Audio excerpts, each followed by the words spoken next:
A casa caiu. E caiu por todos os lados ao mesmo tempo. O melhor amigo de Flávio Bolsonaro foi alvo de operação da Polícia Federal.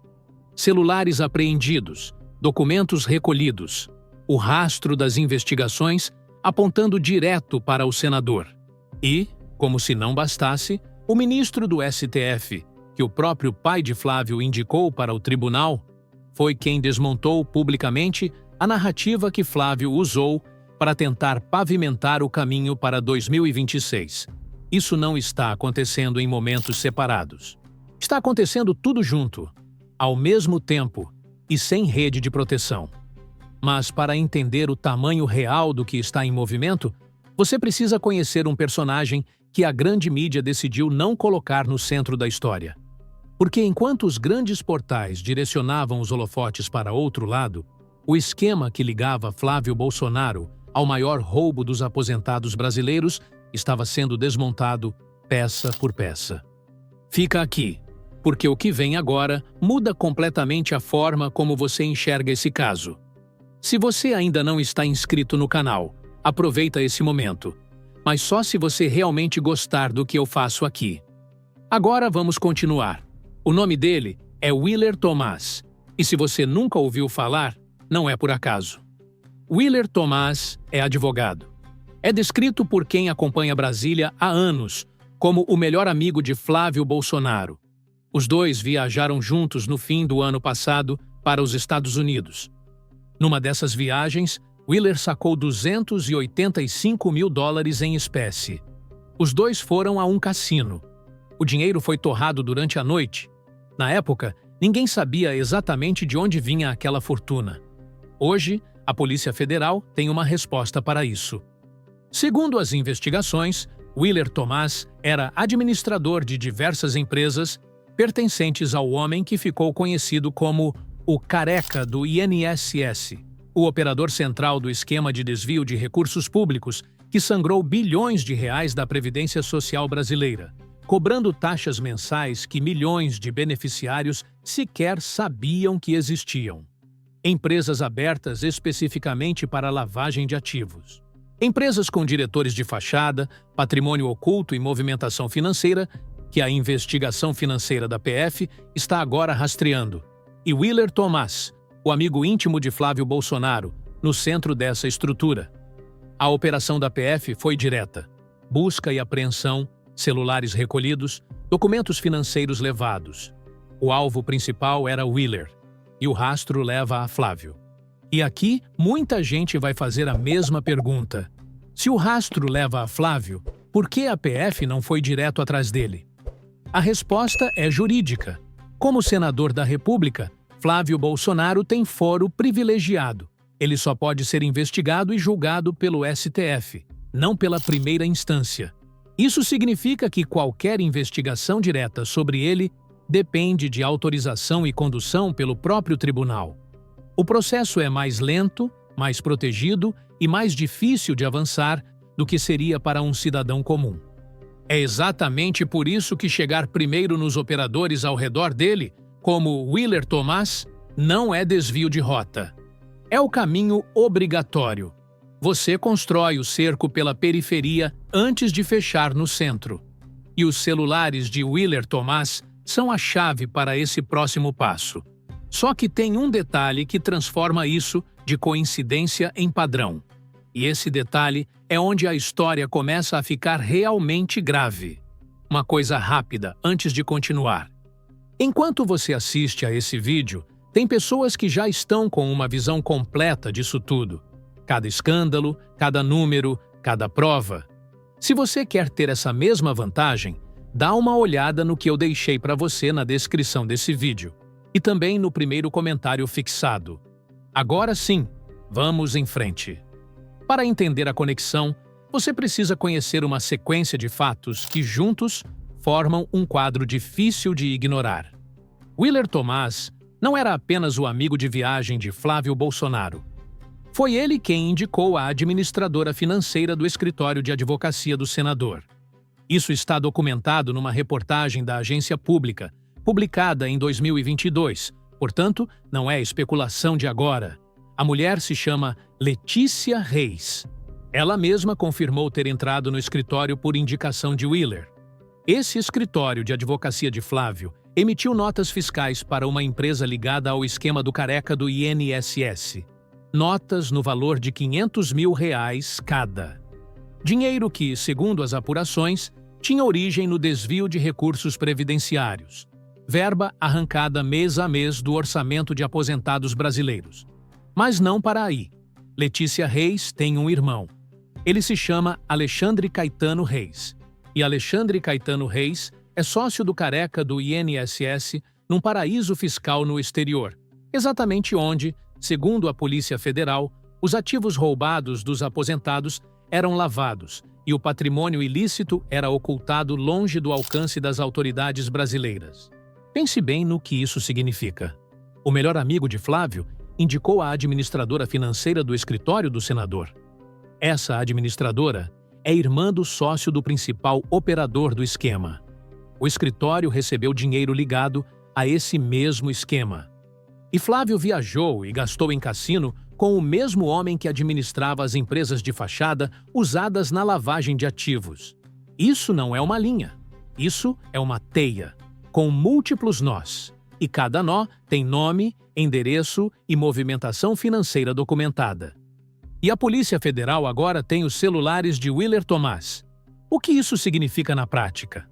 Significa que o próximo passo natural da investigação financeira é exatamente o que muita gente está pedindo há meses: a quebra de sigilo bancário e telefônico das pessoas ao redor de Flávio. Os celulares apreendidos são a porta de entrada para isso.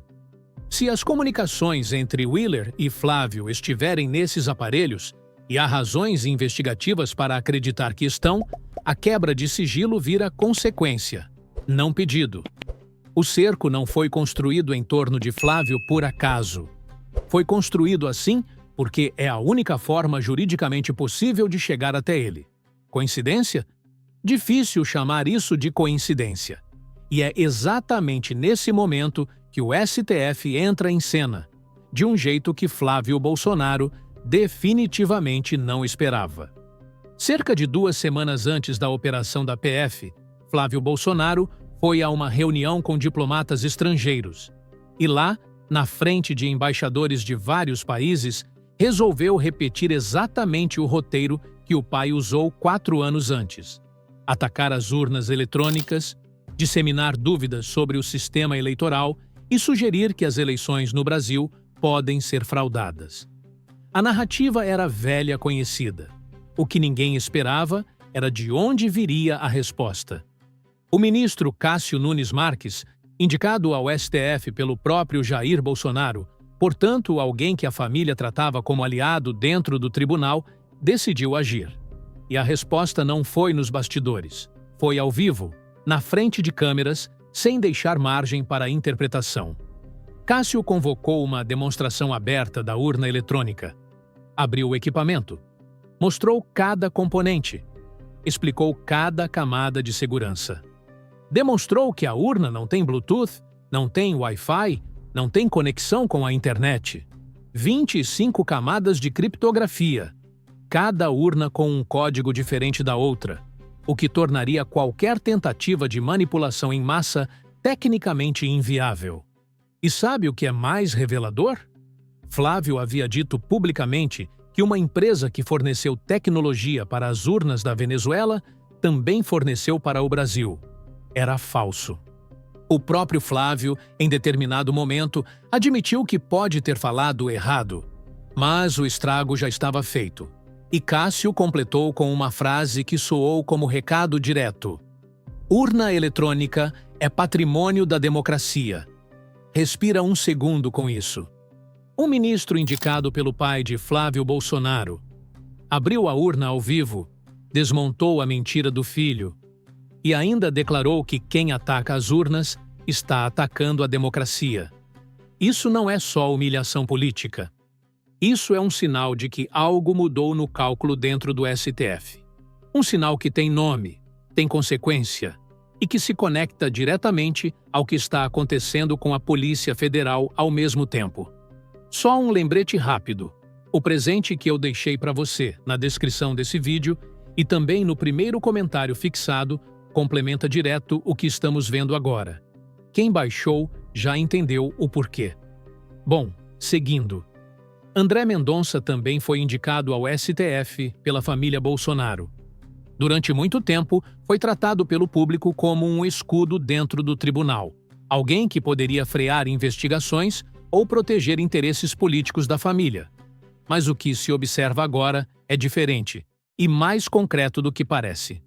Mendonça foi o ministro que autorizou a abertura de múltiplos inquéritos no âmbito do STF. Mas o dado que mais chama a atenção é outro. Quando Flávio Bolsonaro tentou censurar judicialmente conteúdos críticos publicados sobre ele, incluindo vídeos que mostravam suas conexões com o esquema do INSS, foi Mendonça quem negou os pedidos e manteve esses conteúdos no ar. Um aliado político não faz isso. Um ministro que ainda está protegendo ativamente não faz isso. Além disso, Mendonça não apresentou nenhum obstáculo visível ao avanço da PF sobre Willer Tomás. Nenhum habeas corpus concedido preventivamente. Nenhuma liminar travando a operação. Nenhuma movimentação nos bastidores que tenha freado o cerco. Vale dizer, isso não significa que Mendonça virou adversário declarado de Flávio. Ministros do STF não funcionam assim. Mas na política institucional, deixar de proteger já é uma forma de mudar de posição.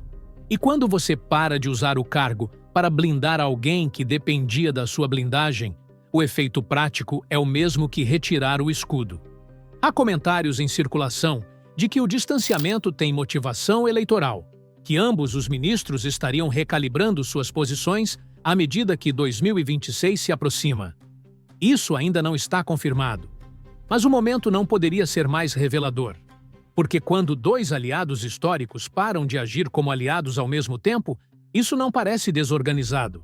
Parece calculado. E sabe o que é mais curioso? Flávio Bolsonaro não está sob pressão apenas nesse caso. A Polícia Federal está avançando sobre ele em pelo menos 3 frentes simultâneas. O caso INSS, o caso Banco Master e investigações relacionadas ao Comando Vermelho. 3 frentes, ao mesmo tempo, com os aliados do STF em silêncio. E é exatamente quando o cerco se fecha por todos os lados que a pergunta mais importante deixa de ser política e passa a ser financeira. Porque o que está em jogo agora não é só a reputação de um senador. É dinheiro, é patrimônio, é o futuro eleitoral de um projeto inteiro. E as consequências concretas disso chegam mais perto do que você imagina. O dinheiro sacado em espécie, gasto em cassino, lavado em paraíso fiscal, esse dinheiro não veio do ar. Veio dos recursos previdenciários de trabalhadores brasileiros que passaram a vida contribuindo para a Previdência Social e que todos os meses tinham uma taxa descontada de suas aposentadorias sem saber. Bilhões desviados do orçamento público. E parte desse patrimônio ilícito, segundo as investigações, circulou pela órbita direta do senador. Isso não é abstrato. Isso é o dinheiro de quem está te assistindo agora. E a pergunta que fica é: o que acontece a partir daqui? Antes de responder, preciso reconhecer uma coisa que quem me acompanha sente há anos. No Brasil, investigação não é sinônimo de consequência. A gente já viu isso antes: esquemas documentados, conexões provadas, celulares apreendidos. E no final, o processo engaveta, o prazo prescreve ou o julgamento nunca acontece. Essa frustração é legítima e ela está na cabeça de muita gente agora. Mas desta vez o cerco não veio de uma única frente que pode ser travada num único ponto. São 3 investigações simultâneas, 2 ministros que pararam de blindar e um operador central com os celulares já nas mãos da PF. Travar tudo isso ao mesmo tempo é muito mais difícil do que travar uma investigação isolada. Isso não é garantia. É um contexto diferente do que existia antes. Há 3 caminhos possíveis. O primeiro, a investigação financeira avança. Os celulares de Willer Tomás revelam comunicações comprometedoras com Flávio, e o senador passa a ser investigado formalmente com busca e apreensão direta. Nesse caso, a candidatura de Flávio à presidência em 2026 entra numa crise sem precedentes. O segundo, o processo se arrasta, como tantas vezes aconteceu no Brasil. A investigação existe, as conexões estão documentadas, mas o julgamento demora. Flávio tenta usar o tempo a seu favor, busca novos aliados, aposta numa guinada do cenário político para se reposicionar. O terceiro, Cássio Nunes, avança para a abertura de processo de inelegibilidade por conta dos ataques às urnas. Vale lembrar, entre o momento em que Jair Bolsonaro atacou as urnas numa reunião com embaixadores e a decisão de inelegibilidade foram pouco mais de um ano. O filho repetiu o mesmo crime, no mesmo formato, na frente dos mesmos interlocutores. E o STF já sinalizou que sabe disso. Qualquer um desses caminhos representa uma consequência concreta, não para um político distante, para o projeto político que prometia voltar ao poder em 2026, para o plano que dependia de Flávio Bolsonaro ser candidato, ser competitivo e ter o STF quieto. Nada disso está garantido agora. O que está garantido é que a teia existe, está documentada, e a Polícia Federal tem os celulares. É questão de tempo para que o conteúdo dessas comunicações comece a aparecer. E quando aparecer, o cenário que hoje ainda parece controlável pode mudar rapidamente. Essa sincronia, operação da PF, postura de Cássio, silêncio de Mendonça, 3 investigações simultâneas, não acontece por acaso. Quando o cerco se fecha por todos os lados ao mesmo tempo, ou alguém está coordenando a pressão, ou alguém perdeu o controle da situação de vez. De qualquer forma, Flávio Bolsonaro está mais encurralado hoje do que estava na semana passada, e mais encurralado na semana passada do que estava no mês anterior. Se você acompanhou esse caso até aqui e sente que essa análise valeu o seu tempo, deixa o like agora. Isso ajuda o canal a continuar chegando em mais gente sem depender de nenhum grande veículo. Inscreve-se também e ativa o sininho, porque os próximos desdobramentos desse caso vão se mover rápido e você vai querer estar aqui quando acontecer. Mas antes de você sair, uma última coisa. Toda essa teia, Willer Tomás, o careca do INSS, o paraíso fiscal, o escritório de Flávio, os cassinos em Miami, ela não surgiu do nada. Ela foi construída durante anos, dentro de um ambiente político que permitiu que bilhões de reais em recursos previdenciários fossem desviados do orçamento público sem que ninguém fosse responsabilizado a tempo. Isso levanta uma pergunta que vai além do Flávio Bolsonaro. Quantos outros esquemas semelhantes ainda estão ativos? Quantas outras teias de lavagem de ativos e desvio de patrimônio público ainda não foram desmontadas? Essa resposta pode estar mais perto do que você imagina.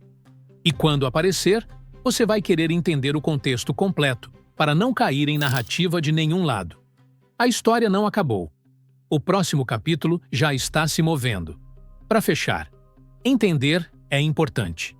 Mas conseguir revisitar tudo depois, com calma, é o que realmente coloca a pessoa um passo à frente.